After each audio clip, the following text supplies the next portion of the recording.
I didn't listen to William F. Buckley. He definitely does not sound like this. Definitely not. No. He has that like fake Mid-Atlantic. Yeah, and an extreme version of that. God, why can't I do it? Hold on, one sec. I need to hear. It's like almost British. It is, yeah. And this is important. Yeah. His brother doesn't sound like that at all. Let's see. That's Chomsky. The presumption of legitimacy of debate on certain issues, such as this one. I should like to begin by asking him why, under the circumstances. Oh, I'm no Chomsky. I'm no Chomsky.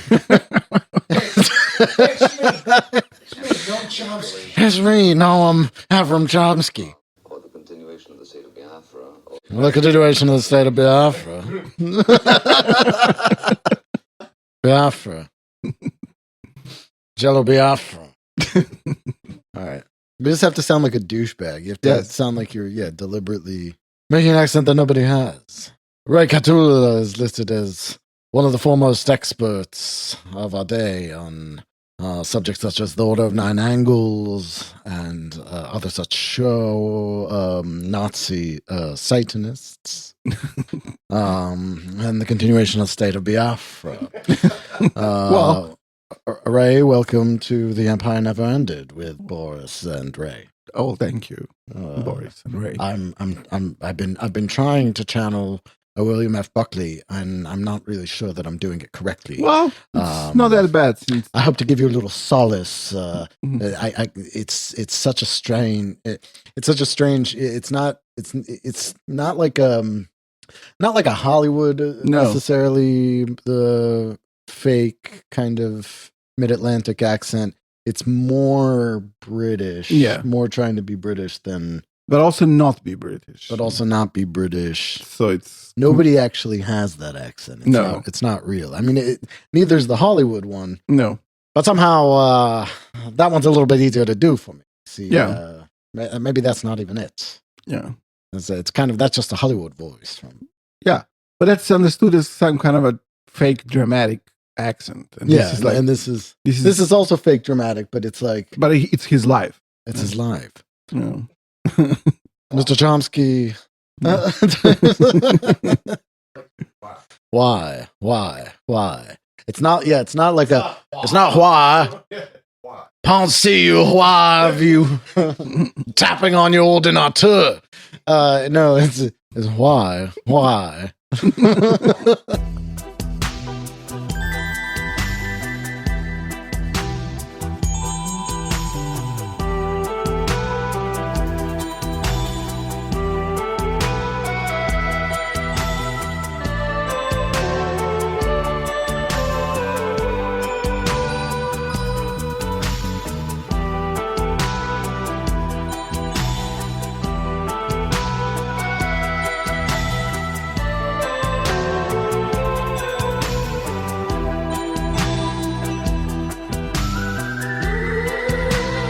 So yes, welcome to The Empire Never Ended, and it's me, William F. Buckley, and fucking Suckley and Ray.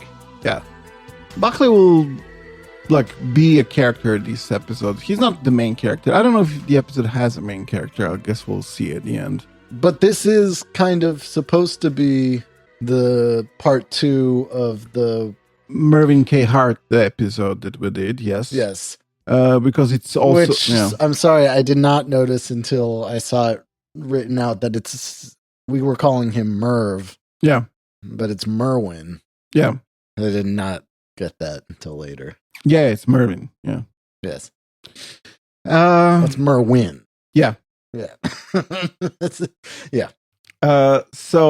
That episode was based on the first half of a book published in, I think, 2024 or 23 by David Austin Walsh called Taking America Back, the Conservative Movement and the Far Right. Taking America Back, the Conservative Movement and the Far Right. Yes, exactly. And in the first part of the book, the main character, the central character, was Mervin K. Hart. And that's the period from the 30s until 51, I think. Mervin was he was born rich. He was an industrialist. was a part of the American elite. He went to university with Franklin Delano Roosevelt, knew him, Right. was for a time politically close to him, was considered a progressive in the 20s, I think. He was also a politician. He was from New York. He was a politician in New York State, a Republican, a respected, member of American elite. He became the enemy of Roosevelt and New Deal as it got more popular, and was representing the interests of the so-called business community, and trying to was focused on like anti-New Deal policies and specifically anti-organized labor policies. Right. But he was a guy who was able to be have a meeting with the president of the United States in the White House, had quite a lot of influence for a time. He organized his own group. And that's mostly just because he's from this like elite circle, right? Of course. These are all like his, of course. He schoolmates. didn't really do anything really except this in his life. I mean, he, organized his own group, which was called the National Economic Council. Before that, he had some other groups like the Committee of 25. It's all very conspiratorial. Right. They were all extremely anti-communist, and they were kind of the Birches before the Birchers. They were like the proto-John Birch Society that existed already in the 1930s. And they had this idea of a vast communist conspiracy, and that basically the United States are already controlled by communists, probably since 1919 or something like that. And that they're like, so this is like really like, McCarthyism, but many decades before that. Yeah. 1919, famously a great year for communists in America. Yes. But unlike the Birchers, unlike the official John Birch Society policy of 50s, 60s, and so on, Mervin K. Hart was also well known as an anti-Semite, right? And was really the whole protocols of the Elders of Zion thing, Jewish conspiracy. He was also an anti-Zionist. He did not support the establishment of Israel as a state, and would often speak of malign foreign influences in our country and so on. Also, the thing that he's like most infamous for is the so-called Mohawk Valley formula. It was like a strategy to oppose organized labor by using violence, and like vigilante groups and organized paramilitaries together with the corporate world structures of America, which was something that he patented with other industrialists. And also he was an open supporter of Franco in Spain and Francoism in general. Although he was not a Catholic, he was Episcopalian. He denied that he is a fascist because he equated that term specifically with Italian fascism and Nazism with Hitler, and denied that Franco was a fascist. But he was an open supporter of Franco. He even had an organization of Americans supporting Franco that he was the head of. It was known that he had contacts with other fascists. He was considered a fascist, although he denied that. And he had contacts with, the Christian Front of Father Charles Coughlin, who were like Catholic fascists in the United States, and even had some contacts with the Bund, the German-American Bund, although he tried to distance himself from them because they were seen as open agents of, Hitler. Right. And were just a mess in general. Yes. And but he continued with his political activities up to 1960s when he died, when he was very old, and was a member of the John Birch Society later on. So we are now entering this second half of the book, which focuses on the period starting from the early 60s until 91. And Mervin K. Hart is only like not in such an important character in this part of the book, but he appears here as well, and also his influence is noticeable here in this age as well. one of the main characters of this episode will be a guy called Russell Maguire. So he's important because of his ownership of a newspaper called American Mercury. Right. Mercury was founded much earlier. Wait, Mercury? Yeah, okay. Yeah. Because I know this is from Willis Cardo's. He purchased it later, no? Much later, in the 80s, yes. All right. I mean, it changed many owners, and it was founded in 1920s and was not a right-wing conservative newspaper. No, it was like, go on. Yeah, I don't know how, was it political even, I'm not sure, in the 20s, but it became a conservative newspaper in 1950 under the editorship of William Bradford Huey. Mm-hmm. Who brought on conservative writers and staffers. One of the people that Huey brought to Mercury was William F. Buckley, but he lasted on Mercury staff less than a year because Buckley found it difficult to work under Huey. William F. Buckley, you mentioned him many times on this show, where I don't know, he was for many decades considered the kind of the intellectual star of the legitimate, responsible conservative movement of the United States. Yeah. And everyone, not everyone, but many people, including liberals, considered him like a intellectual and like kind of a legitimate, almost scholarly type who was the editor of his own elitist, very snobby, conservative magazine called National Review, which still exists. He was the editor of it for decades, and also the very popular conservative talk show Firing Line. Chomsky, for example, did not think that Buckley was particularly smart or intellectual, was not impressed by him at all. Yeah, he was famously on Firing Line. Yes, talking about the war in Vietnam. Yeah. So, Buckley had a connection with Mercury, like even later on, but he actually wrote for it. This was before it was taken over by Russell Maguire. So the Mercury had a problem under the editorship of Huey because it was always lacking money and it needed more money. And this is where Maguire comes in, because Maguire was another guy who was, a part of the industrialist elite of America.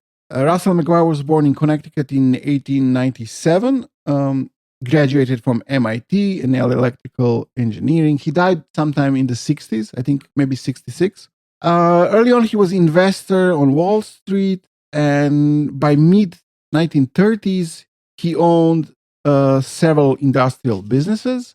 In 1939, he acquired the Auto Ordnance Corporation, which was the patent holder and manufacturer of the Thompson submachine gun. Oh. Yeah. Well, we just talked about Thompson. Yes, exactly. So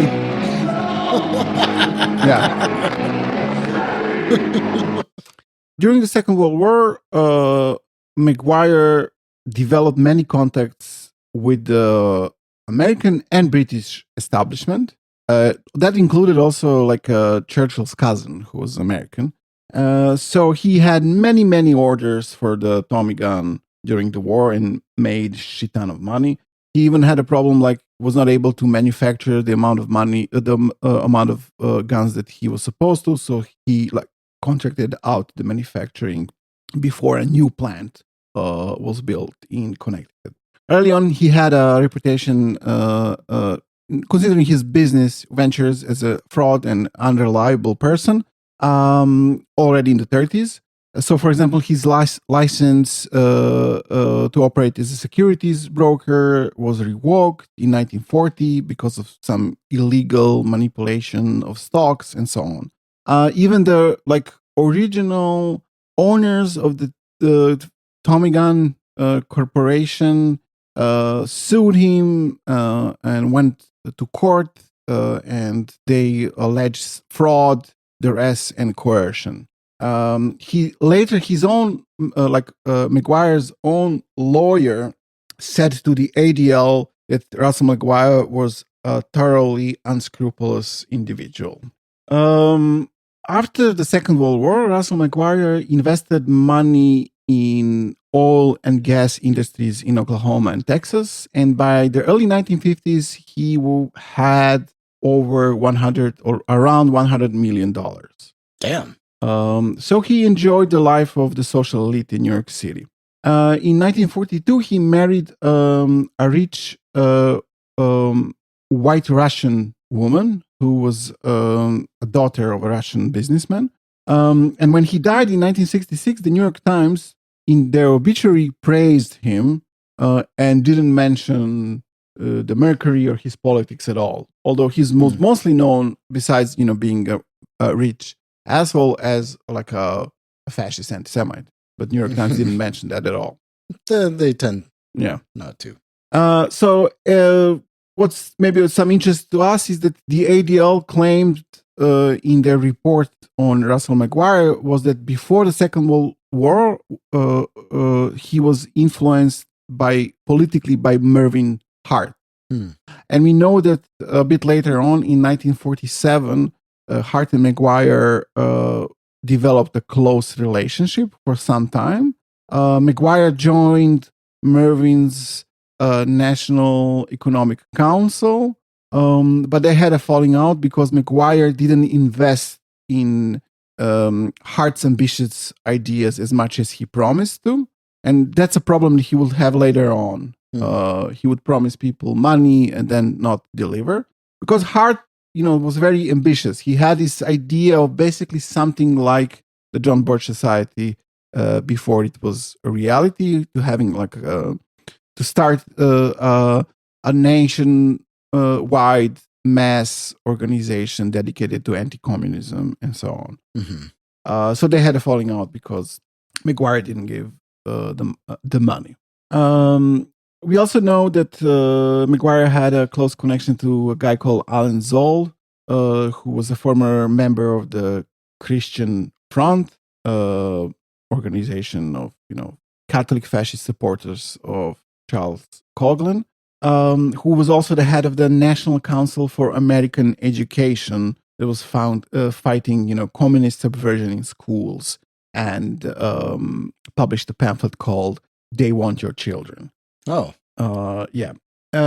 Maguire also endorsed and financed and distributed a book written by a guy called John Beatty, which was called Iron Curtain Over America. Oh, I know Iron Curtain Over America. I almost did an episode on that. Okay.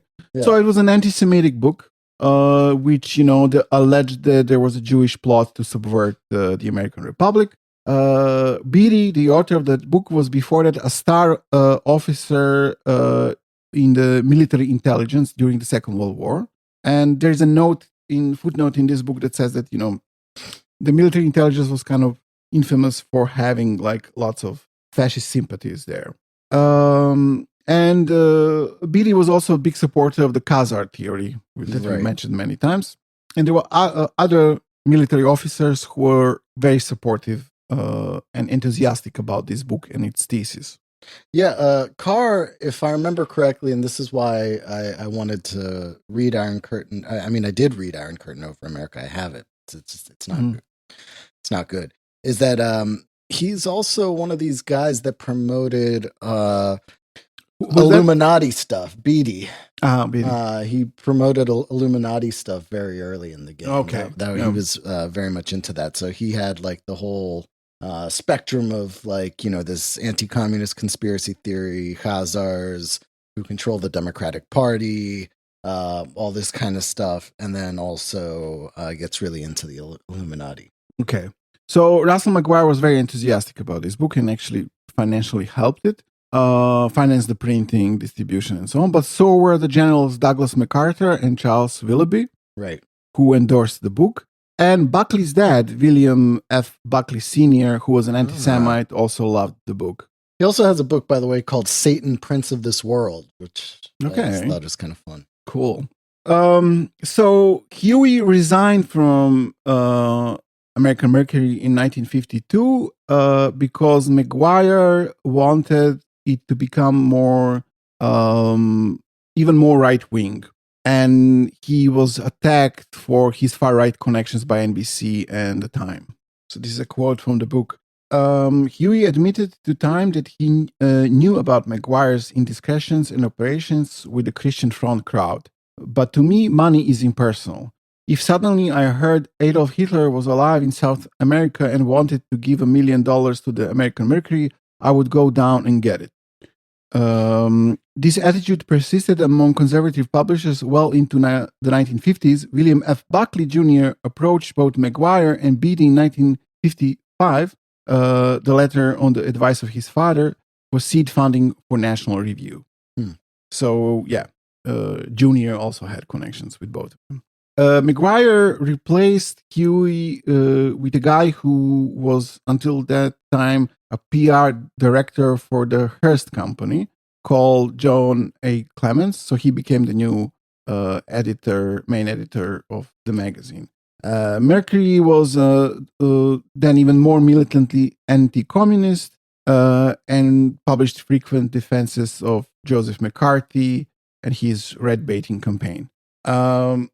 The bulk of the magazine was dedicating fighting New Deal policies, but for someone like Buckley, it was too populist and too middlebrow, let's say, and he hated that.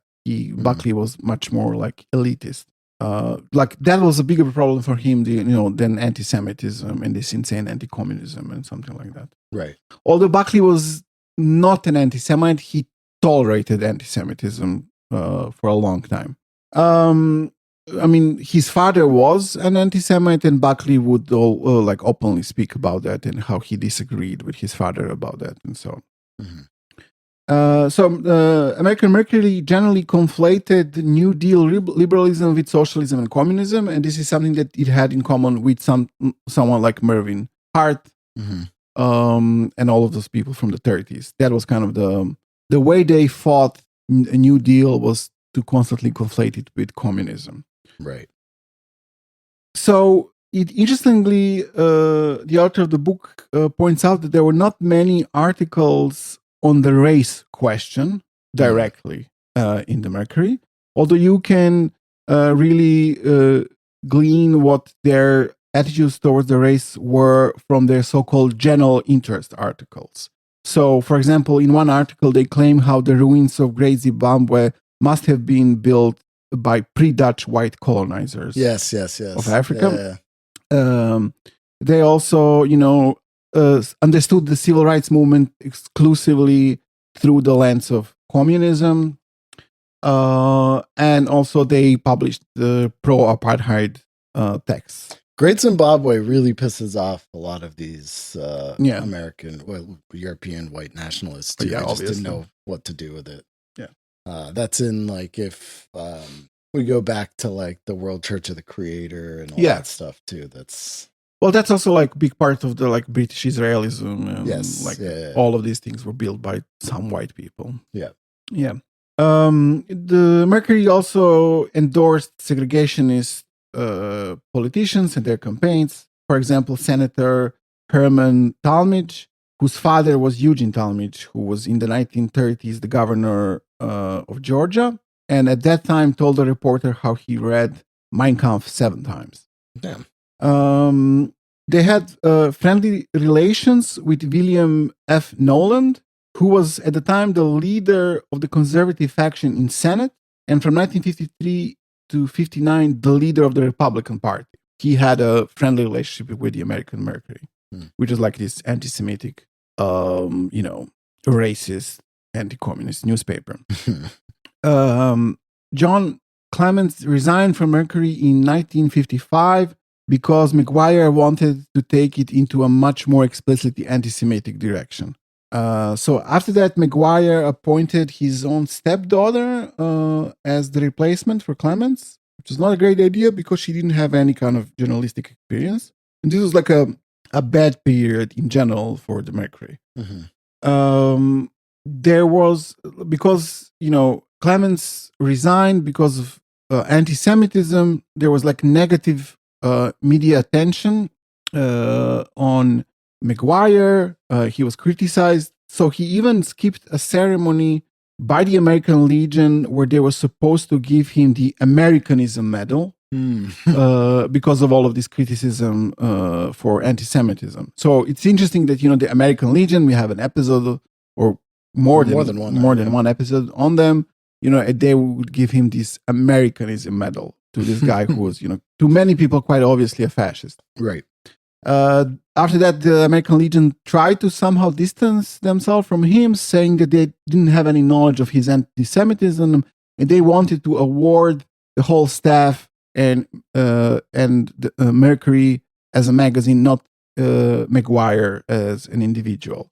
Mm-hmm. There was also an unofficial boycott by the distributors of the magazine at the time. It was mostly through the company called the American News Company, which effectively had a monopoly on the distribution of magazines across the United States. Mm-hmm. It's interesting that the same company almost destroyed the National Review, the posh, snobby conservative magazine published and founded by William F. Buckley, and for a different reason, and that was that it was not selling well. So it was failing in the capitalist free market. Right. And then, William F. Buckley had to appeal to his friend Roy Cohn, the future mentor of Donald Trump, the lawyer, who was on the board of the American News Company, or was their lawyer, actually, to pressure them to keep distributing National Review. So much for the free market. Yeah. I mean, that's, yeah. But in 1957, the American News Company effectively dissolved its monopoly, which was good news for the American Mercury. So the local distributors got more power to distribute magazines freely as they wanted to, and Mercury continued to be distributed. It was difficult for Mercury to find advertisers because of this, widespread accusation of anti-Semitism. Mm-hmm. But there was exceptions to that, and a big exception was U.S. Steel Company that continued to advertise in the Mercury throughout this period. Interesting. Not only them, also their main competitor, Republic Steel, also advertised in the magazine. And Republic Steel is interesting because they had a previous connection to Mervin Hart, and they were like a big ally of his in the implementation of the so-called Mohawk Valley formula, of using violence against organized labor. So especially interesting for us and everyone is that in 1957, Russell Maguire hired a 31-year-old former student of Brown University who was recently discharged from active duty in U.S. Navy, one Commander George Lincoln Rockwell. Oh, yeah. Okay. So Rockwell, we have a few episodes on him. Completely insane person. He was, interesting for Maguire because we now know he was actually a Nazi and everyone knew that he was an anti-Semite. But Rockwell, had some previous experience in the publishing world. He himself started his own magazine in the 50s called U.S. Lady, which was targeting specifically the wives of U.S. military personnel. And it was also like an openly right-wing conservative anti-communist magazine that idolized Douglas MacArthur. We should also just say George Lincoln Rockwell, if you don't know, yes, is the founder and commander of the American Nazi Party. Absolutely, yes. But at this time, he was already a Nazi, but a closeted one. Openly, he praised Douglas MacArthur and Joe McCarthy. Mm-hmm. But privately, he idolized Hitler and read Mein Kampf many times. And all these guys loved both McCarthy and MacArthur. Yeah. Everyone did. Thing, yeah. I mean, Rockwell kind of based his personality on MacArthur. The pipe. The corncob pipe. Yes, and everything. And he openly admitted that. Yeah. At that same time, he honeymooned with his Icelandic wife in the Hitler's Alpine retreat, for example. But although U.S. Lady was successful, it was like one of the rare things that Rockwell was successful. He sold his stakes in the ownership, and for a time before joining the Mercury, he actually worked for William F. Buckley for National Review for 6 months. He was selling subscriptions for National Review to college campuses. I didn't know that. So George Lincoln Rockwell worked for William F. Buckley. Yeah, they knew each other personally. Wow. I think we did mention that. Yeah, probably. Yeah. So in 1957, Rockwell wrote 3 articles for the Mercury, mostly about his anxieties about the decadence and feminization that's going on in the United States. Where have I heard that before? Yeah. So he lived in Iceland. He was stationed there. So he wrote about Icelandic degradation under the Marxist influence, and also, interestingly, under the influence of U.S. servicemen who were stationed there, who gave off the impression that the Americans are uncultured, jazzy barbarians. He also wrote about how liberals and socialists are feminizing U.S. soldiers by making basic training less cruel. Okay. And he also praised the Marine Corps for making men out of boys. Right. Private Pile. Yes. Yeah. Rockwell had another thing in common with Buckley is that he also, like Buckley, didn't last long in the Mercury. He was upset by the left-wing attitudes and sympathies of some of the editors there, mostly women, which is like insane. And another thing that didn't make him popular in the Mercury was that he would like snitch on other people working there to the owner, Revilo Maguire, and saying how they're all leftist and so on. So he's a tattletale. Yes. And a sexist. I mean, we know that Rockwell like always snitched to the FBI and praised Hoover, and so it's just what he was. So when Rockwell approached Maguire to snitch on other people working in the magazine, Maguire told him to meet him in the men's room 2 floors below his office. And tap twice in the stall. Well, yeah. So they had a talk there in the toilet so that they wouldn't be seen by others, talking. And this is like from quote from this book, but it's quoted from, I think, from Rockwell's autobiography. He told me that his wife was giving him a hard time about Rockwell. Mm-hmm. That's the Russian, the white Russian wife. She was a white Russian and on our side, but didn't want to jeopardize the luxurious life she had attained with her husband, nor risk the security of her children. He told me his wife had heard of my efforts to organize a hardcore for him and was terrified. He whispered on and on so distinctly about the pressure on him and kept referring to the possibility of cutting the thread, meaning my employment, that I naturally offered to resign.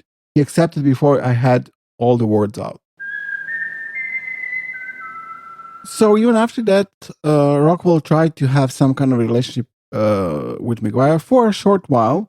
Him and another guy that we mentioned many times on the podcast who was idolized by George Lincoln Rockwell was this weird guy called D. West Hooker. Right. Not a Nazi, like a Nazi, who also liked to write to FBI and Hoover. As they all seem to, yeah. Yes, you have those letters on archive.org, I think. Mm-hmm. Later on, owned like a 7-Up franchise in Italy. Huh. Oh, that guy. Yeah.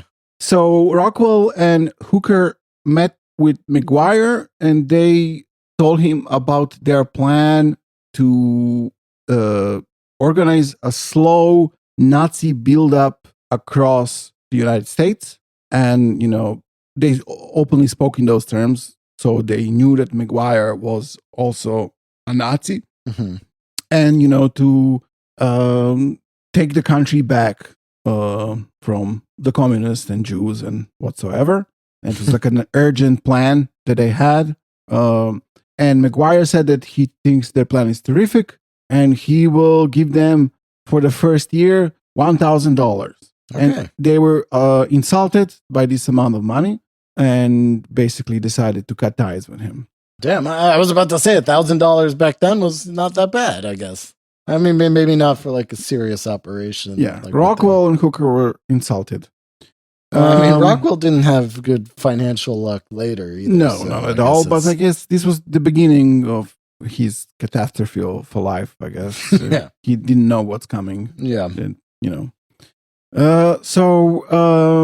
but also Rockwell was, not completely reliable. He claimed in his autobiography how Maguire wanted to hire Rockwell and his friends to assassinate Jews for like $10,000 per Jew and such things. So, I mean, who knows if that's true? Doesn't sound like it is, but these people are crazy. So after this, Rockwell despised Maguire and described him in his book as a soft, decadent coward who was terrified to be denounced by the ADL. And, basically described him as a Nazi, but as a crypto-Nazi, unlike him. Although at the same time, Maguire did double down on his anti-Semitism in the magazine. So there were many texts about the Jewish conspiracy and the international Zionists who want to enslave the world. He also somehow said that the documents to prove this are available, talking about the protocols, of course, without mentioning them. And this led to the break with the National Review in 1959. So throughout the 1950s, Buckley had a relationship, like a close relationship with Mercury. And then there was a break in 1959. Buckley's major concern was that the Mercury's growing anti-Semitism would open National Review for criticism and attacks from the left. Because they shared many of the writers there, and not only writers, but like editors, people who were on the masthead of both magazines. So he wrote a memo, Buckley did, for his people, saying that from now on, you cannot be on the masthead of both journals. Like you can even publish in both, but you cannot be somehow officially tied, as in have some kind of a function in our magazine if you want to write for Maguire's magazine. So there wasn't a complete break, but it's one for image purposes. Yes, he's aware that the image is bad. Yes, but it still wants to keep those people in some capacity. Yes. Yeah. So, for example, one person who was on the masthead of both magazines was General Charles Willoughby, who in this instance was on Maguire's side, and he leaked this memo to Maguire, who published it. And as a result of that, National Review got many angry letters from their own readers criticizing Buckley for creating a rift inside the conservative movement for minor reasons, is what they thought. So, embittered by Buckley's repudiation, Russell Maguire sold the American Mercury in 1960. Kind of gave up on that. And he sold it to a group called the Defenders of Christian Faith. Later, American Mercury changed hands many times. Finally, in 1981, it was bought by Willis Carter's Liberty Lobby. Right. A group that we also have several episodes. At least, I think 3. Yeah. They were the kind of more Nazi John Birch Society, I guess. I mean, Nazi John Birch Society in some way. Yeah. I mean, it was officially like a lobbying group, hence literally Liberty Lobby, not, very creative again. Yeah. Founded by Willis Carter in the late 1950s to be like a Nazi, like explicitly like far right lobbying group in Washington. Yeah. Maguire was also angry at Rockwell after he called him a coward in his book. So he started supplying the ADL information on George Lincoln Rockwell, although he never really changed his politics. And he died in the 60s, 66, I think. So we'll talk briefly about the John Birch Society. It was started in 1958. Do you want to give a short summary of what it was? Yeah, I mean, John Birch Society, like you said, founded in 1958. Correctly? Yeah. Correct? By a guy named Robert Welch, who was a successful candy manufacturer. Yeah. American listeners have probably had, Junior Mints, Sugar Babies, which was his creation. the John Birch Society was named after kind of an obscure U.S. soldier and Baptist minister who was killed in China during the Revolution, I think. And it was a more or less like a anti-communist, as how they would describe themselves, organization. But one that really kind of brought, these kind of libertarian ideas of like free right-wing libertarian, like free market stuff, and mixed it with a lot of anti-communist conspiracy theories. So they were very famous for, believing that Dwight D. Eisenhower was a communist, that the U.S. government was already under communist control, and so on and so forth. Yes. So they were openly like really anti-communist in a crazy conspiratorial way. They were never openly like, their platform was never openly anti-Semitic. In fact, they said they're against anti-Semitism or racist, but they were broadly very tolerant of racism, anti-Semitism, and fascist sympathies by their grassroots membership. Yeah. So in a way, the founding of the John Birch Society was a dream come true for someone like Mervin Hart, who wanted to have something like that already in the 1930s. So naturally, he became a member. And not only a member, he became the leader of the Manhattan branch of the John Birch Society. So in I think 61, a reporter, Jean Grow, went to the meeting of the Manhattan branch of the John Birch Society, infiltrated the meeting to report on it. And Hart gave, a speech there. It was held in the headquarters of the National Economic Council, his own organization. And most like Grove reported that most of the speakers and people who held positions in the Manhattan branch of the John Birch Society were people from the National Economic Council, Hart's organization. So, Hart gave a speech in which he said how the Communist Party of the United States infiltrated John Birch Society and gave information on them to the CBS.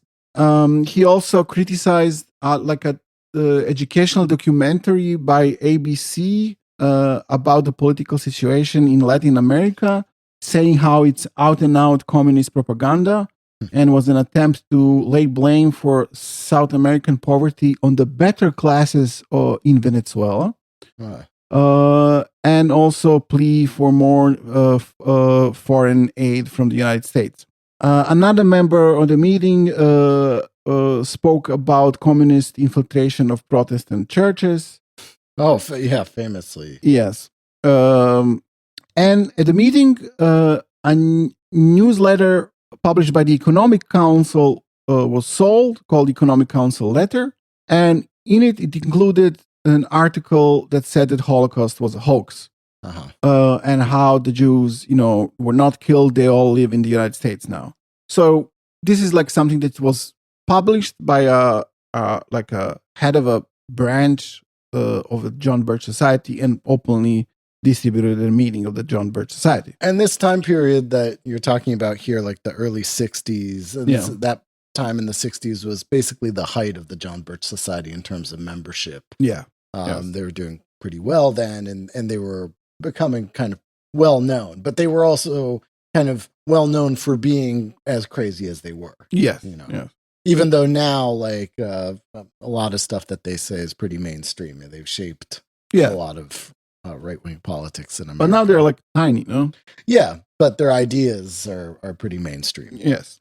For someone like Hart, the Birches were like, they offered an opportunity to bring his conspiratorial anti-Semitic message to a new audience, one which was already used to and knew about the anti-communist conspiracy theory. So they were kind of ready for that one as well. They already believed that Dwight Eisenhower was a covert communist, so why not believe that the Jews control everything? Right.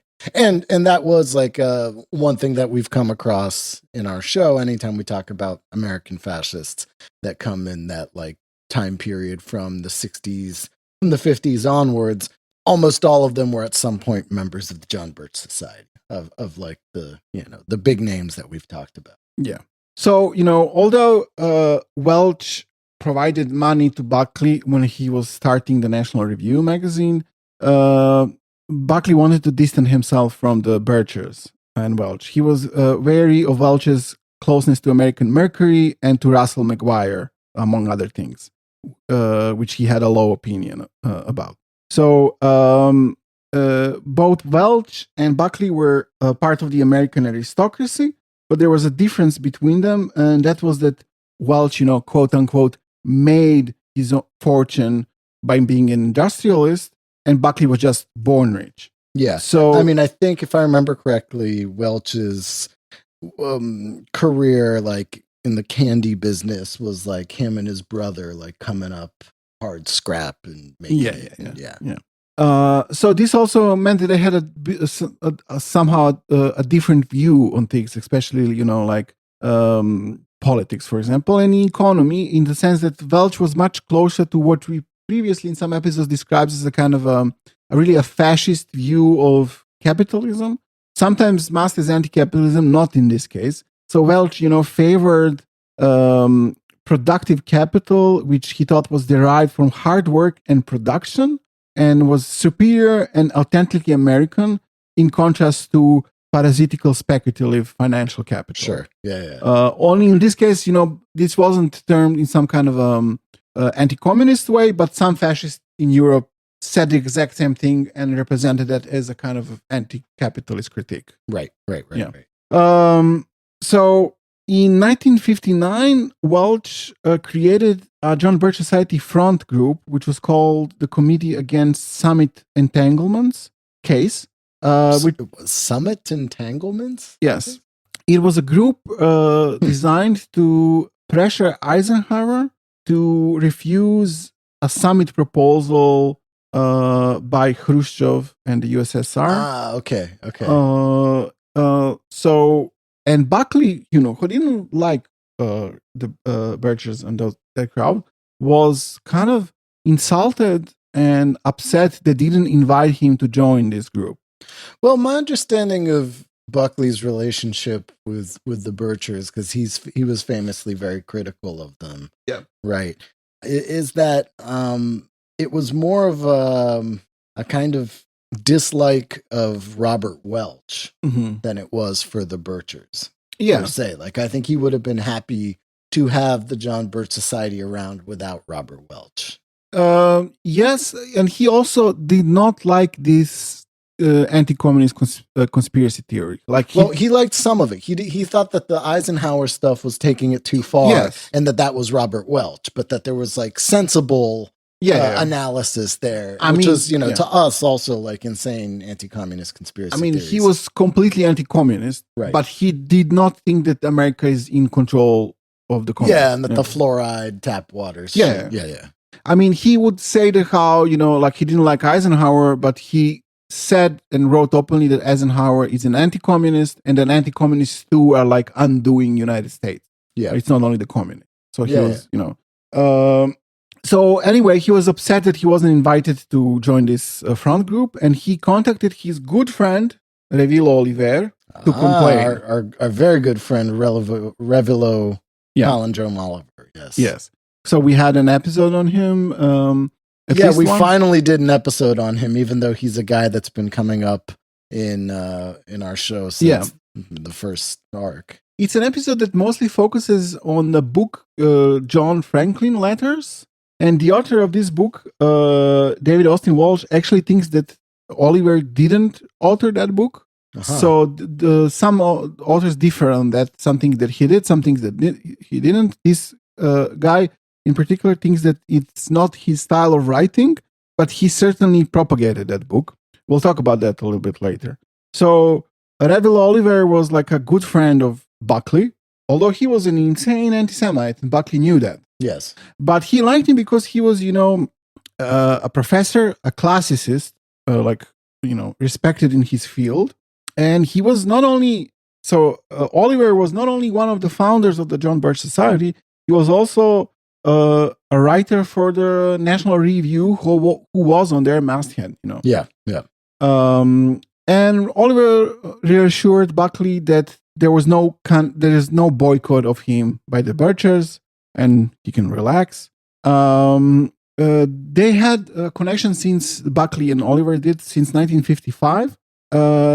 when they were connected together by Wilmore Kendall, who was Buckley's mentor in college, and he introduced Oliver to Buckley. Oliver also had a background in military intelligence, which probably, Buckley also liked.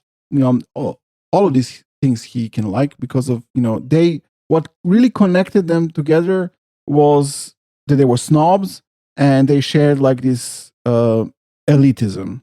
And both of them had a very low opinion of American Mercury for these reasons, not political reasons, for reasons of snobbery and elitism. Yeah. I think we know now that Buckley was CIA. I think it was confirmed that he... Was it? Yeah, I think it was. Yeah. Uh-huh. Well, we can check that, but I think it was. So there was that connection there as well, that there was some connection with intelligence, which is kind of the characteristic for this kind of the ruling class at that time, specifically, of America, that they had those kind of connections as well. So when they joined the National Review, it was announced at the same issue that Revilo Oliver joined and that Charles Willoughby, general, also joined the review.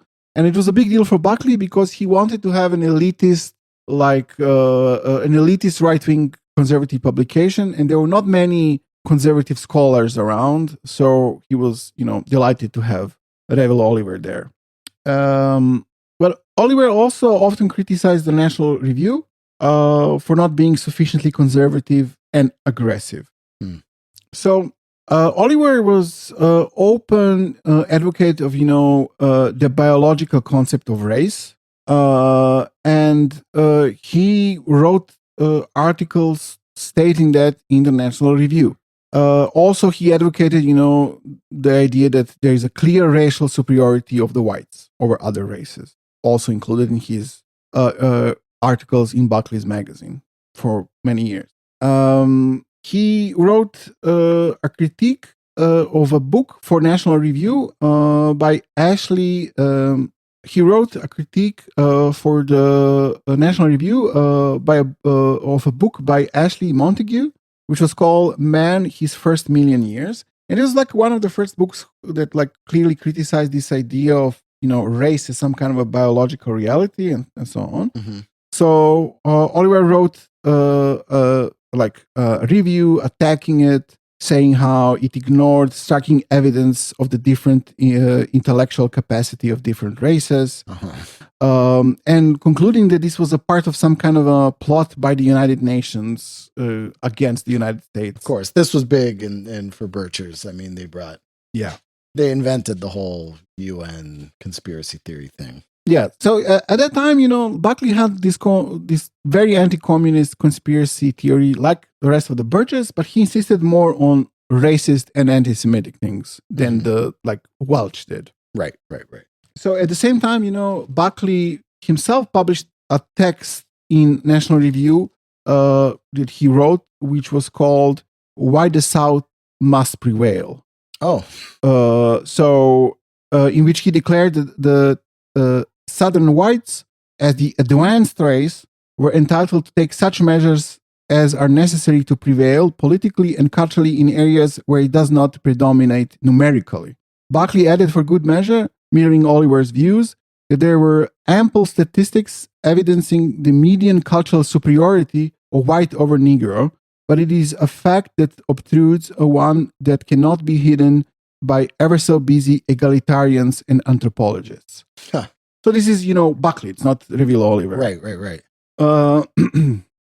But at the same time, Buckley had problems with this idea that, Eisenhower was an anti-communist and such things. Well, that Eisenhower was a communist. That he was a communist. Yeah. He didn't have problem with the race stuff, obviously. He said that he had problem with the anti-Semitic stuff, but he tolerated such texts in the National Review as well.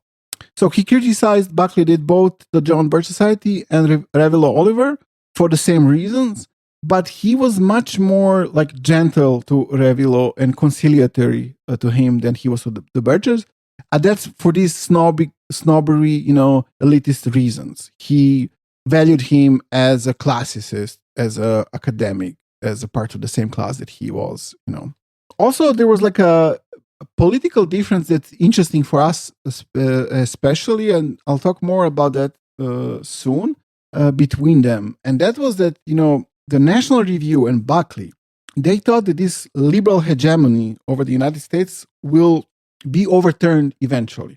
It might take decades, but it will happen. Mm-hmm. And Revilo Oliver was, on the other side, like much more pessimistic. He thought that the United States as it is will not survive. Mm-hmm. And he thought, that the time is running out and extreme times called for extreme measures. Right. And that's why we've kind of situated Revilo as kind of the proto-Mason siege guy. I think it's pretty much accurate in a almost direct way. Yeah. I'll talk about that a little bit soon. So Buckley and the National Review decided at some point that they don't want to have any articles on the Jewish questions which were written by Revilo Oliver. Because he, also for the reasons of embarrassment, because he was known as an anti-Semite. Yeah. So they didn't want to be attacked as such. So, they could have, anti-Semitic articles on the Jewish questions, which they could deny as being anti-Semitic, but it's hard to deny that something penned by this guy was anti-Semitic. Right. They refused an article, which was an anti-Semitic article by him. Officially, the reason was that Revilo Oliver signed it with a pseudonym, and they had a policy against pseudonyms. Another problem they had with Revilo was that an advertisement with his name and face, Revilo's, appeared in Condi McGinley's Common Sense magazine. Okay. This is like a known fascist anti-Semitic magazine. Yeah, I think it billed itself as like America's #1 anti-communist newspaper. Yes. And at the time, Common Sense magazine had articles by Eustace Mullins, who was, associated with the National Renaissance Party, was an anti-Semitic conspiracy theorist. He was mentored directly by Ezra Pound. Right. And also like Fred Weiss and Kurt Mertig. Both guys that were, like Kurt Mertig was the first leader of the National Renaissance Party. And Fred Weiss was Kurt Mertig was also associated with the Bund directly. Right. And Weiss also, and was like suspected like Nazi agent even before the war. We have an episode on him called The Spider in New York City. Yes. He had a connection with like Nazis from Germany and Yoki and so on. Was part of this international kind of post and pre-war Nazi network. So Buckley made Revilo Oliver denounce Condi McGinley's Common Sense magazine and distanced himself from that, which Oliver reluctantly did and wrote a letter saying that. But soon after that, anyway, his name was removed from National Review's masthead. After that, Buckley tried to maintain some kind of a relationship with Revilo Oliver, but Oliver refused. He was mad now at Buckley for first making him make a distance with the guy that he agrees with, and then anyway ditching him from the magazine. Oh, yeah, poor Revilo. So the rift, between them opened because of the fact that Oliver was the founder of the John Birch Society, and he was on their national council, also close to another guy that we mentioned, Slobodan Drašković. Oh, yeah. They were friends, a Serbian anti-communist that we talked about who had connections with Serbian anti-communist organizations. Yes. It was the kind of the guy that gave them some sort of anti-communist legitimacy. Yeah. His whole thing was that his dad was assassinated. His dad, who was former minister of police in the Kingdom of Yugoslavia, was assassinated by communists. In 1921. In 1921, and he was always, I know about communism firsthand. Yeah. Also, like a big cause for the rift between Buckley and Oliver was a text that Oliver wrote in 1964, Marksmanship in Dallas, about the Kennedy assassination. This is like his, crazy Birch view of things, but also even more crazy because they claimed that Kennedy was a communist. And then, he was killed officially, some right-wingers thought by a communist or communist. So he had this theory how, yes, he was a communist, but he was also killed by communists, which also possibly is the CIA, which is also communist. Okay. For not being communist enough. Oh, I see. And, being slow with the progress of the communist agenda of the complete takeover of the United States, something like that. And so Buckley said of that, Oliver's theories are disastrously wrong-headed. And I say this concerning the work of a man and scholar for whom I have the highest affection and esteem. Okay, wow. Yeah. I'm sorry. Anybody that says that about Revilo Oliver is... You know what he is? He's a crypto-Nazi, which is what... We have a clip now that we can place here. It's from, the television of that time, somewhere around that, maybe a bit later. It's a discussion between Gore Vidal and Buckley, and Gore Vidal accuses Buckley of being a crypto-Nazi. Mm-hmm. Buckley didn't like that at all. Yeah, he gets a little homophobic, no? Yes. Yeah. You must realize what some of the political issues are here, that many people in the United States happen to believe that the United States policy is wrong in Vietnam, and the Viet Cong are correct in wanting to organize their country in their own way politically. This happens to be pretty much the opinion of Western Europe and many other parts of the world. If it is a novelty in Chicago, that is too bad. But I assume that the point of the American democracy is you can express any point of view you want. Shut up a minute. No, I won't. And some people were pro-Nazi, and the answer is that they were well treated by people who ostracized them, and I'm for ostracizing people who egg on other people to shoot American Marines and American soldiers. I know you don't care. As far as I'm concerned, the only sort of pro-crypto-Nazi I can think of is yourself. Failing that, I will only say that we can't have... Now listen, you the right of stop assembly calling me a crypto-Nazi. Let's stop calling names. You in your goddamn face, and you'll stay plastered. Gentlemen, let's... Bill. Let the author of Myra Breckenridge go back to his pornography and stop making any illusions of Nazism to somebody who was in the infantry in the last war. You were not in the infantry, as a matter of fact. You didn't fight in the infantry. You were not. So Buckley did not really... he hated when people called him fascist, and he was deeply also bothered by any suggestion that his past association with George Lincoln Rockwell, had anything to do with his politics, and then Rockwell was a part of his movement. But Rockwell, continued to be almost in love with Buckley in some way, and he would write him many letters. And he would, in these letters, Rockwell to Buckley would state things such as, although I know you have either chosen the path of pretended ignorance of the Jewish question, or been forced to it by circumstances, I have such unbound respect for your genius that I cannot simply dismiss you as a sellout, as do many of us extremists. And Buckley replied to him that he sees, Rockwell's embrace of Nazism with deep regret, and that he can only hope you will fight free of its influence, and such things. Publicly, Buckley called Rockwell a maniac, but he kept following his career. Like National Review even requested a copy of Rockwell's autobiography to review it. I mean, Rockwell was a maniac. Absolutely was a maniac. Yes. So not very, perceptive to think that he was, a normal guy. Yeah. Rockwell also sent some kind of weirdly sexualized insults to Buckley. So he wrote to him, "I shall pull down your fancy breeches and give you a spanking you won't forget." Oh, and such things. Yeah. What Rockwell wanted most was that he got some kind of a recognition from Buckley that he was right, about Nazi stuff.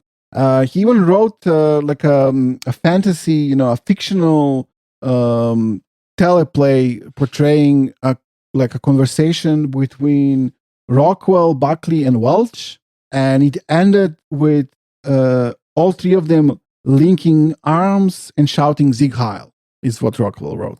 So interesting. Buckley, Welch, and him Sieg Heiling. Okay. Buckley was, concerned for Christian Catholic reasons for his old friend, associate.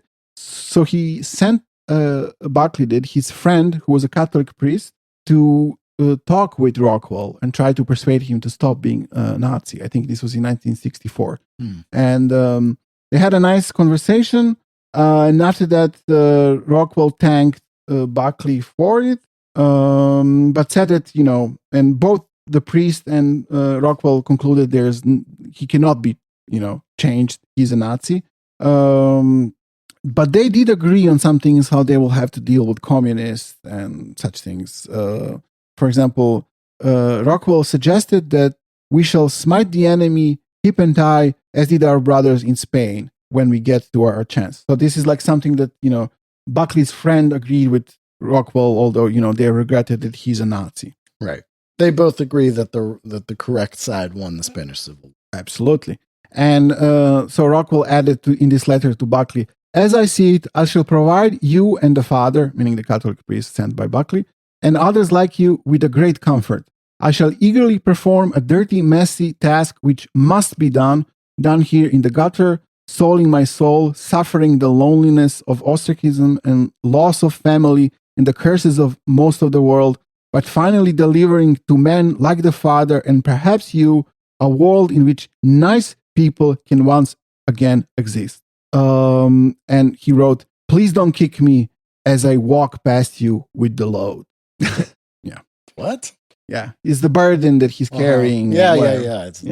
Okay. So the kind of the thesis of the author of the book, David Austin Walsh, was that the modern white power movement was founded by conscious apostates of the conservative movement, people who rejected it for being too soft and wrong on the most important issues. So there was like a rift inside the conservative movement on how they saw race. Mm-hmm. So the first group would be the ones who were committed to an explicit defense of white supremacy as their first principle, which was predicated on the so-called biological reality of race. Mm-hmm. And the other group would be those who were content with only an implicit defense of white supremacy, which also didn't mean the rejection of racial essentialism. So that would be the Buckley side. Okay. Both are racist. One is openly so basically Nazi in its view of race and white supremacy, and the other one, What did you want to say? Or kind of traditionally American. Yes, traditionally American. Yes. Race science and exactly. Yes. I mean, yes, that's a better way to put it, because our series on eugenics showed that the Nazis were actually kind of influenced by the American view of the race. Yeah. So, the other, the so-called respectable right that was defined as such, by Buckley, and responsible right. I mean, they are still defending race science. Like in 2023, National Review is still publishing texts that defend race science. But it also meant that they downplayed, explicit racism and co-opted some of black conservatives into their circles. Right. So the John Birch Society in its membership had both, extreme anti-Semites such as Revilo Oliver and Mervin Hart, but also Jewish anti-communists. So at some point, because they were criticized of being anti-Semites, they started a front group for the John Birch Society, which was called Jewish Society of Americans, and it was headed by Samuel Bloomfeld. The group was started in 1966. It was basically a subgroup of the John Birch Society. But in the same year, in July, Revilo Oliver gave a speech at the annual New England rally for God, Family and Country, in which he drew from the ideas of Francis Parker Yockey, which is a major influence on him. Mm-hmm. And he kind of criticized the anti-communist conspiracy theory by the John Birch Society, which he previously endorsed and repeated, in the sense that he said explicitly it's not, a communist conspiracy. What is at the root of the problem is the biological reality of race. Mm-hmm. So he said in the speech, we, the white men of the West, who were the undisputed masters of the world a few years ago, may become extinct. He suggested that the civil rights movement, if it would attain power, would end in a massacre of the white population. And he predicted that in the near future, wars of extermination would be waged, which are unimaginable today. And the only question is, who will be the people among the exterminated? Yeah, I mean, I think in this sense, Revilo Oliver is actually, I would say, a traditionalist. Yeah. In, by American racial standards. And somebody like Buckley is a reformer in some ways. Yes, definitely. I mean, which kind of goes against maybe a little bit this like apostate idea. Because my argument is that like what Revilo just said there is not too different from mainstream views, decades before that, or a century before that. I mean, those are the fears that they had about like anything from abolitionism onward, right? It's this same kind of idea that if the white man's not master of the country, that they'll be overrun, that there will be vengeance taken upon them by other populations and races, and that's why it's absolutely imperative to maintain that structure at all costs. I think you're right, but I think also he means apostates in the sense that the mainstream of the conservative movement changed the way they talk about race while remaining racist.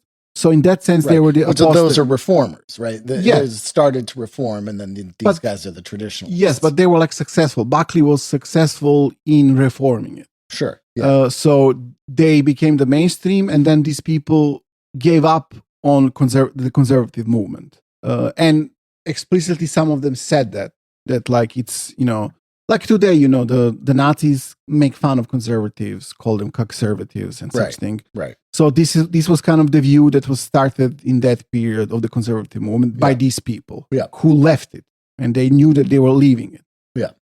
I mean, they would agree with you saying like back, in the past, everyone agreed with us. You changed, not us, but it did change now, in some way. In like an official capacity, yeah, because those people never went away. No.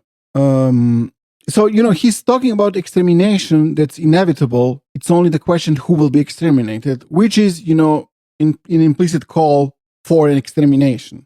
Yeah, like we better do it first before they do it to us, because they will do it to us. Yeah. So this was too much for Samuel Bloomfield from the Jewish front group of the John Birch Society, because of course in Revilo's views it was always implied that behind all of that are the Jews. So Bloomfield pressured Welch for a long time to get rid of Revilo Oliver. In the end, he had to threaten Welch that if he doesn't get rid of him, the whole Jewish Society of Americans would leave the John Birch Society. And that would be a big blow to them, because they were accused anyway of being it's the only thing that made them gave them some legitimacy for not being anti-Semitic. Yeah. Look, we have Jews here. Yes. So after that threat, Welch agreed and, got rid of Oliver from the John Birch Society. And after this, Revilo Oliver was really bitter and publicly bashed Welch as a sellout and a puppet of Jewish interest and so on. So, when Buckley cut his ties with Revilo Oliver, it was also partially because of a speech that he gave in which he repeated standard John Birch Society ideas about the all-encompassing communist conspiracy and such things, which Buckley didn't support, at least not publicly. But now, when the Birches cut ties with Revilo Oliver, it was because he gave a speech in which he kind of criticized that first speech by saying it's not about the communist conspiracy, it's about Jews trying to end the white race. And that was too much for the Birches. Right. It's interesting that Revilo Oliver repeated many times to his friends in correspondence and so on that originally it was always intended for the John Birch Society to be able to organize a clandestine network of right-wingers who will be able to start an insurgency against the communist occupation of America. And that on the first founding meeting of the John Birch Society, he discussed personally these ideas with Welch and made plans for when it becomes necessary for the John Birch Society to go underground. So, for these reasons, it was not strange that he was an admirer of the 1959 book, the John Franklin Letters, that many people think that he wrote himself. David Austin Walsh doesn't think so. No? No, he thinks that it's the style of the book is not his, that it's not him. Other people disagree with that. But, the book is about the communist UN-led occupation of the United States and then patriots who organize a resistance movement called the Rangers and eventually overturn the occupation in a mass uprising. Yeah, we kind of called it before the predecessor to the Turner Diary. I mean, it directly is. Which it is, yeah. Yes. So Robert Depew, the leader of the Minutemen, was a big fan of the book, and he modeled his group, the Minutemen, on the Rangers from the fictional narrative. Right. The Minutemen being like a militia. Yeah, one of the first militia movements. One of the early militia movements, as we now understand. Yeah, we have an episode on them as well. Yeah, from way long ago. Yeah. So the John Birch Society was supporting Wallace in his candidacy for the president in 1968, when the candidate for vice president was Curtis LeMay, the general, who had even managed to embarrass Wallace at a press conference when he said that the U.S. should nuke Vietnam. Yeah. So they cut short the conference. And at the same time, Buckley didn't like Wallace and considered him not an authentic conservative and a populist and so on. And he wanted to expose him as a fraud and tried to do so. So the right wingers, the right wing youth, and some of these dissidents of the right wing organized a group in support of the Wallace campaign called Youth for Wallace. Right. You talked about that in the Liberty Lobby episodes, I guess, and the National Alliance episodes. And the National Alliance episodes, because the Youth for Wallace becomes the National Youth Alliance, which then goes on to become the National Alliance, which is still, one of the... Well, now it doesn't exist. There are some remnants of it. There's a group called National Vanguard. Vanguard, but, from that lineage, you get National Alliance, which was, pretty successful Nazi. Yeah.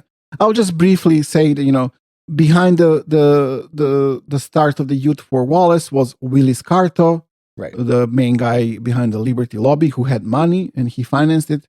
The main official leader and organizer was a guy called John Accord, who was already connected to Liberty Lobby. It attracted some, right-wing dissidents. According to themselves, in 1968, they had over 6,000 student members, but they did not disband after the campaign for the presidency ended. Willis Carto announced that they will reorganize themselves as the National Youth Alliance, as a national organization that will be like a militant organization to fight left-wing student organizations, in the first place, SDS. Yeah. But Accord, like many other people, his relations with Carto soured, and they had a break. This is the story of Carto's life. Yeah. He starts an organization. He gets into conflict with people. Somebody takes it away from him.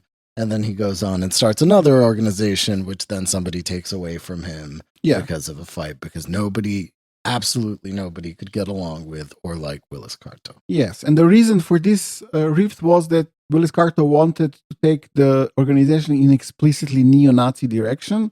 And he already started using the organization to publish and distribute the writings of Francis Parker Yockey. We have many episodes on him if you want to listen about that, and his relation with Willis Carto. So Accord was forced out of the group and replaced by Louis T. Byers as the new head of the National Youth Alliance, who was a former organizer for the John Birch Society, ejected from the group because of his Nazism. Right. The organization included in its membership Revilo Oliver, also Admiral John Cromlin, who was the candidate of the National States Rights Party for the president. Mm-hmm. We talked about him before. I think it was him for whom George Lincoln Rockwell and Matt Cale worked in his campaign, but I'm not sure. Maybe it was some other military man. And that's when Cale and Rockwell met. Also, Admiral Pedro Del Valle was a member of the group as well. Yes. We have an episode on him as well. They had quite a lot of money. It was reported that their annual budget was $1 million. In 1969, Byers stated to the Washington Post that the National Youth Alliance is a fighting movement and not a talking one or a money-raising one, and is therefore structured like an army. But the effectiveness of the organization was undercut by another rift and infighting. This time, Carto, who had a bad reputation, especially when it comes to money, was accused by Oliver of stealing money and having a secret Swiss bank account. So in 1970... Yeah, which is funny because Carto's later life is defined by trying to get this money from a Swiss bank account that came from the Thomas Edison's family and all this other crazy stuff. Yeah. There was a Swiss bank account, it just wasn't. Yeah, maybe there was a lot later. Yeah. Maybe there was a couple, who knows? Maybe, yeah. So in 1970, there were two factions of the National Youth Alliance, one led by Carto, another formerly led by Byers, who was dominated by Revilo Oliver, but also by William Luther Pierce. Right. William Luther Pierce previously was one of the leaders of the American Nazi Party, and which was later renamed the National Socialist White People's Party. Yeah. And the mentor of James Mason. So this is, the important part that we mentioned already. Revilo Oliver was the mentor to William Pierce directly, and William Pierce were the mentor of James Mason. Revilo Oliver may be the author of John Franklin Letters, maybe not, but he's the guy who definitely gave that book to William Pierce and said, you should write something like this. Yes. And then he goes on to write the Turner Diaries. Yes. So this faction of the National Youth Alliance was much more comfortable with explicitly advocating violence. In 1972, in their newspaper Attack, they encouraged their members and supporters to organize local action units, as they call them, to create a layer of insulation between the organization and violence. So this is like the author says of the book that this was like the prototypical version of what would later become known as leaderless resistance, formulated by William Pierce in 1972. Right. Attack also frequently published, instructions on how to build and get weapons, especially explosives. Explicitly to fight the race war on the campuses and in the streets. And they viewed violence, as expression of vitality, masculinity, and racial pride. And all of these themes would, in 1977, I guess, be reappeared and developed in the book The Turner Diaries by William Luther Pierce. And in 1974, the organization was renamed National Alliance. Revilo Oliver gave a copy of John Franklin Letters to William Pierce and suggested to him that he should use the alternative future narrative device from that book for his own writing. He basically told him to write the Turner Diaries. Yeah. So, you have this whole direct connection, between not only like conservatives and Nazis, but by the most respected part of the conservative movement, such as Buckley. The one who is credited for kind of, because of his conflict with the Birchers, kind of marginalizing the wackos. Yes, exactly.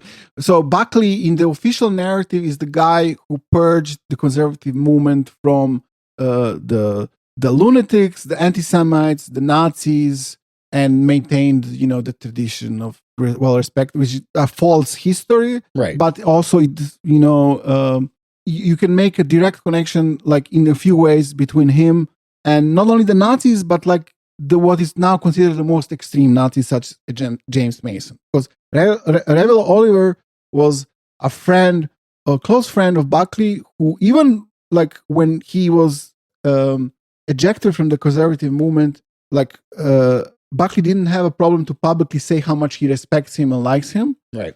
And Revilo Oliver, spent weeks on Buckley's yacht with him, for example, and such things. And Revilo Oliver is the guy who, was one of the people who formulated this idea: we need to give up on conservatism and its solutions because, America will collapse.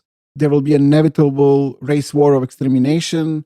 We need to arm ourselves, wait for it, and, and he even claimed that basically that was the original idea for the John Birch Society. So, you can connect that directly to Atomwaffen. And we have a line right from Revilo to David Myatt. There is, yes. Because he published, what's it called? One of Myatt's texts. Well, it was, I think, a Liberty Lobby publication that included Myatt's text and also Revilo Oliver's text in the same book. Yeah. Yeah. So no, I thought that, well, never mind. Yeah. I think this is Vindex. Yes, yeah. We can check that, but I think it was something like that. Yeah, maybe we can check that. That's interesting. And, of course, obviously through this mentorship, through William Pierce, and you have a connection through the three of them and also to the books, John Franklin Letters, The Turner Diaries, and Siege, finally.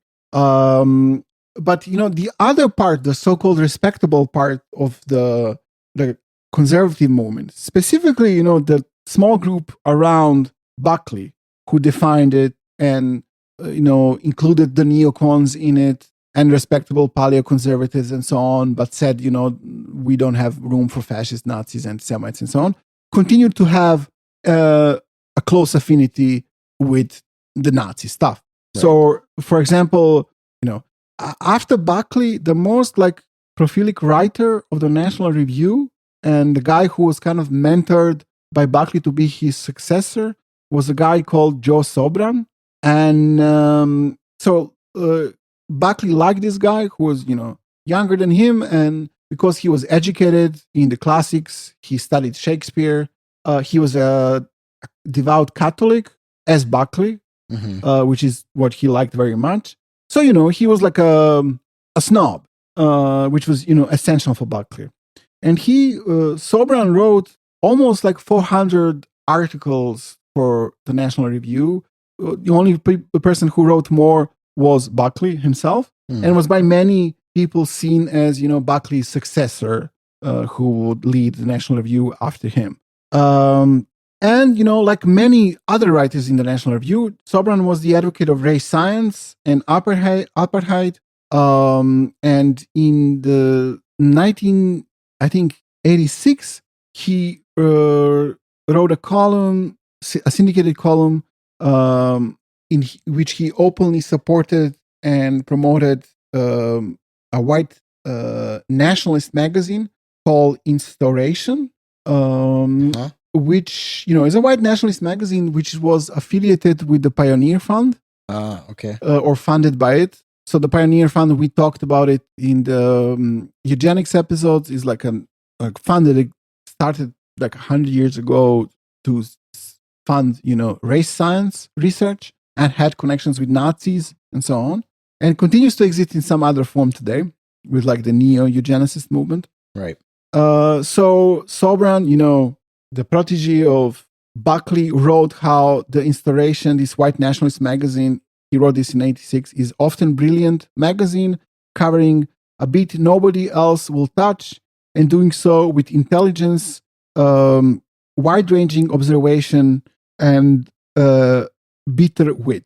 It is openly and almost unremittingly hostile to blacks, Jews, Mexican, and Oriental immigrants, is what he wrote. And he was attacked for this and other texts, also accused of being an anti-Semite. Buckley would defend him publicly, say that he's not that at all, but also told him to chill out a little bit. Sobran publicly defended himself on a C-SPAN program, saying how he's being targeted because he had the courage to speak out against several ethnic lobbies, the black and Jewish one in particular. And he also said in that program how we need to stop feeling guilty about the Holocaust. The final break between them happened in the beginning of the 90s. Sobran wrote a text for a traditional nationalist Catholic magazine, in which he defended the murders of abortion doctors.